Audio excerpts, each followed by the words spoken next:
ഇപ്പം നമ്മുടെ ഒരു പഴയ വിഭാഗം അല്ലെങ്കിൽ നമ്മൾ ഒട്ടനവധി ക്ഷേത്രങ്ങളിൽ കൊണാർക്കിൽ അല്ലെങ്കിൽ ഒരുപാട് സ്ഥലങ്ങളിൽ ഹോമോസെക്ഷുവാലിറ്റി ഉള്ള ചിത്രങ്ങളും ശില്പങ്ങളും ഒക്കെ കാണാം. ഖജുരാഹോയിലൊക്കെ പോയാൽ അത്തരം ചിത്രങ്ങളൊക്കെ കാണാം. അപ്പം ഒരു വലിയ ദോഷമുള്ള കാര്യമല്ല. പക്ഷെ എന്താണെന്ന് വെച്ചാൽ ഹോമോസെക്ഷുവാലിറ്റി ലീഗലൈസ് ചെയ്തിട്ടുണ്ടെങ്കിലും അവർക്ക് കല്യാണം കഴിക്കാനുള്ള നിയമം ഇപ്പോഴും ഇന്ത്യയിൽ വന്നിട്ടില്ല. മിക്കവാറും ഹോമോസെക്ഷുവാലിറ്റീനെ ഡീക്രിമിനലൈസ് ചെയ്തത് ക്രിമിനലൈസ് ചെയ്യാനുള്ള സാധ്യതയുണ്ട്. ആ രീതിയിൽ ഒരു കേസ് നടക്കുന്നുണ്ട്. പക്ഷെ എന്താണ്, ഹോമോസെക്ഷുവാലിറ്റിയിൽ HIV ഏറ്റവും കൂടുതൽ പകരാനുള്ള സാധ്യതയുണ്ട്. ഒന്ന്, ഇതിൻ്റെ ഒക്കെ അടിസ്ഥാനം മോർ ദാൻ വൺ പാർട്ട്നേഴ്സ് എന്നുള്ളതാണ്.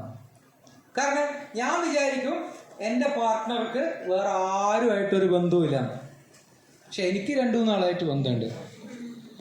ആ പാർട്ട്ണർ വിചാരിക്കും എൻ്റെ ഈ പാർട്ട്ണർക്കും ആ പാർട്ട്ണർക്കും ഒരു ബന്ധവുമില്ല, പക്ഷെ എനിക്ക് 2 പാർട്ട്ണറുണ്ട്, അതവരറിയണ്ട.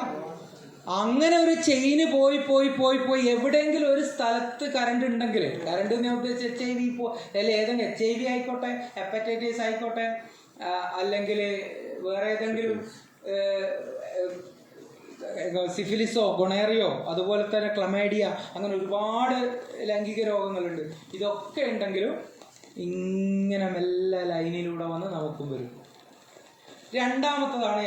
ഒന്നാമത്തതാണ് ഞാൻ